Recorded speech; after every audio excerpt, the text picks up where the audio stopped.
Assalamualaikum warahmatullahi wabarakatuh. Alhamdulillahi rabbil alamin. Wassalatu wassalamu ala asrafil anbiya'i wal mursalin wa ala alihi wa sahbihi ajma'in. Amma ba'du.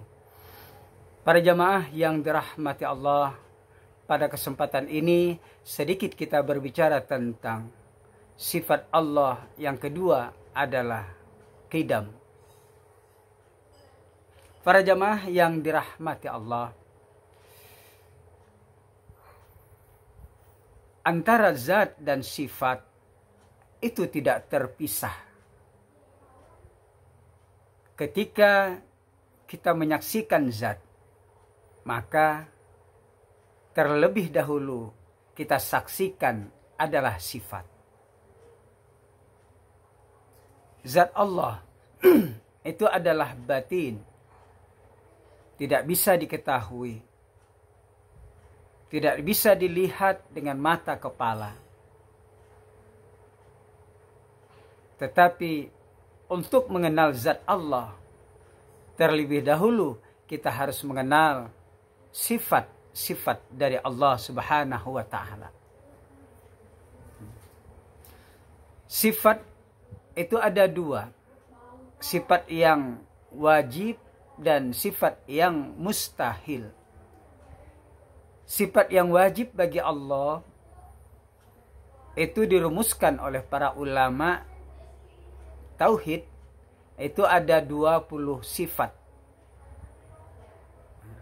Alhamdulillah, sifat yang pertama yaitu sifat wujud itu sudah kita jelaskan.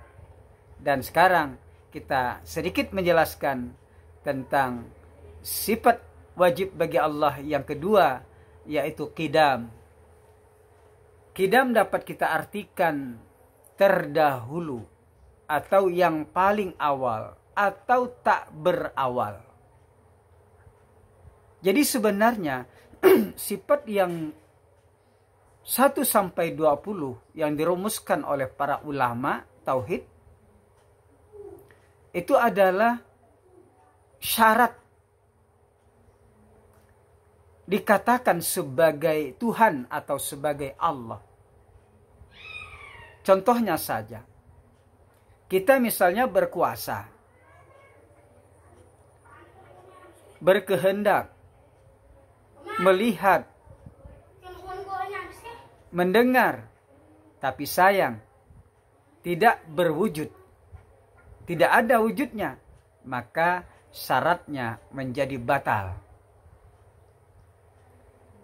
Seperti halnya Fir'aun mengaku dirinya sebagai Tuhan. Ana rabbukumul a'la, katanya. Aku adalah Tuhan kamu yang tinggi. Dia mengaku sebagai dirinya Tuhan, tapi Fir'aun tidak cukup syaratnya sebagai Tuhan, sebagai Allah. Kenapa? Karena Fir'aun itu walaupun dia berkuasa, dia melihat, dia mendengar, dia berwujud, tapi wujudnya tapi Fir'aun itu tidak terdahulu.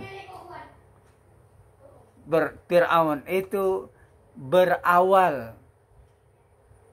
Fir'aun itu adalah baru tercipta oleh Maha Pencipta, yaitu Allah. Jadi tidak cukup syaratnya dia menjadi Allah, karena tidak bersifat qidam.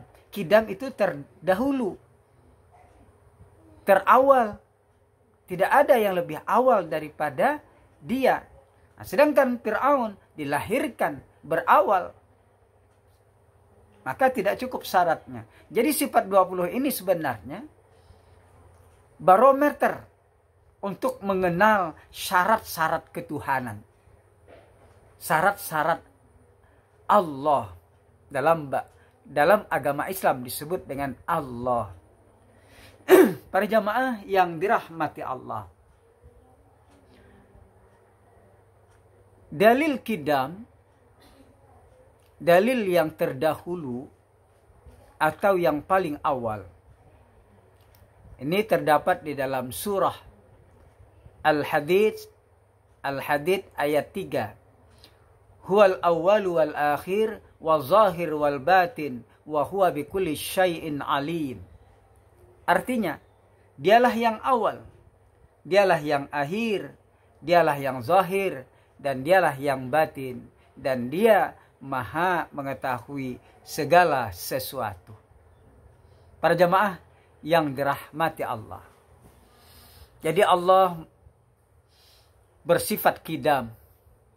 Dirinya Allah itu adalah qadim.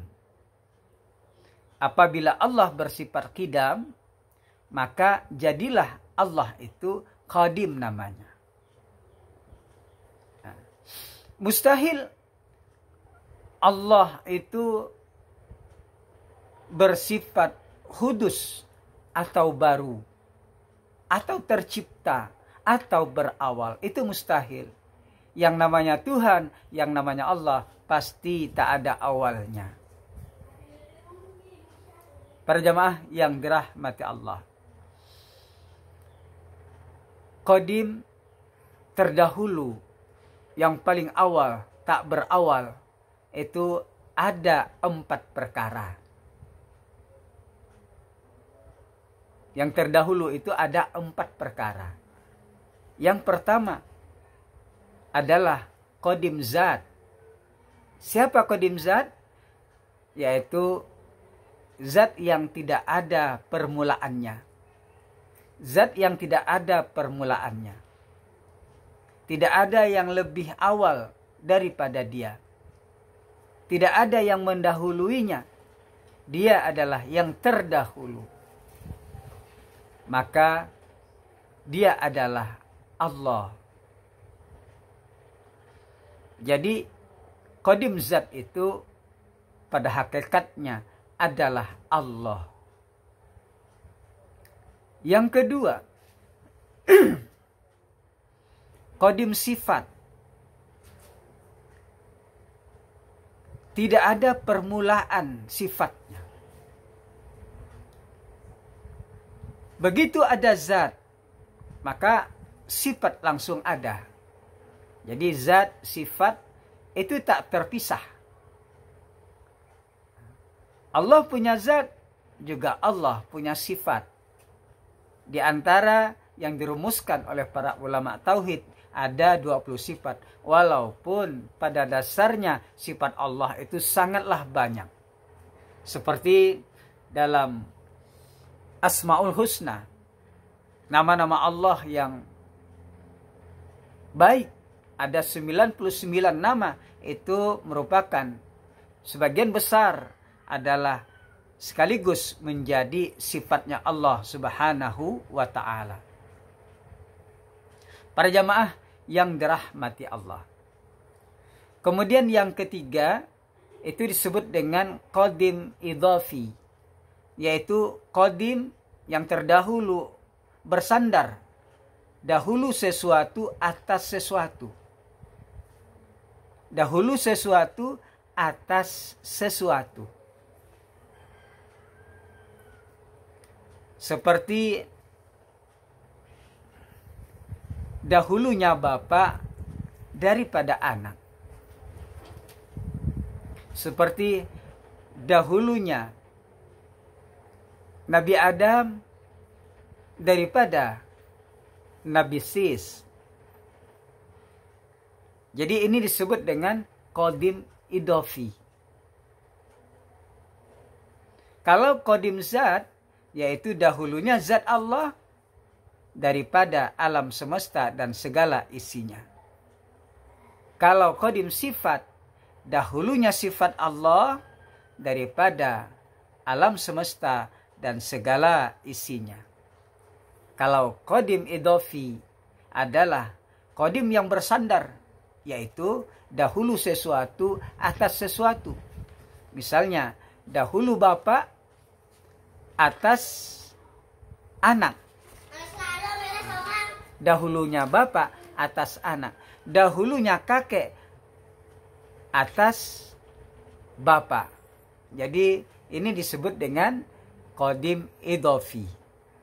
Kemudian yang keempat, disebut dengan qadim zaman, yaitu berlalunya masa atas sesuatu sekurang-kurangnya 1 tahun. Misalnya sekarang, kemudian yang akan datang sekarang menjadi yang dahulu. 3 tahun yang lalu, 4 tahun yang lalu, 1 abad yang lalu. Ini disebut dengan qadim zaman. Berarti dia terdahulu dari zaman tertentu. Para jamaah yang dirahmati Allah. Jadi sifat qadim Allah ini adalah sifat yang terdahulu. Baik sifatnya maupun zatnya. Ketika dia masih dalam keadaan sendirian, belum ada segala sesuatu. Yang ada hanya Allah. Segala sesuatu belum ada karena belum diciptakan. Maka yang ada hanya Allah. Itulah yang disebut dengan qadim zat. Zat Allah terdahulu daripada alam dan seluruh isinya. Alam dan seluruh isinya diadakan oleh qadim zat, yaitu Allah Subhanahu wa ta'ala. Jadi Allah adalah yang terdahulu. Mustahil Allah bersifat hudus, artinya baru, mustahil. Para jamaah yang dirahmati Allah. Jadi perlu kita ketahui bahwa qadim zat dan qadim sifat itu disebut dengan qadim hakiki. Qadim hakiki. Apa maksud qadim hakiki? Ialah Allah. Jadi qadim zat dan qadim sifat itu disebut dengan qadim hakiki. Qadim hakiki itulah disebut Allah. Para jamaah yang dirahmati Allah oleh Allah. Hanya ini yang dapat kami sampaikan tentang sedikit penjelasan dari sifat wajib bagi Allah. Yang kedua adalah qidam. Sifat mustahilnya adalah hudus, artinya yang baru. Mudah-mudahan ada manfaatnya kepada kita semua. Terima kasih atas perhatiannya. Mohon maaf atas kekurangannya. Assalamualaikum warahmatullahi wabarakatuh.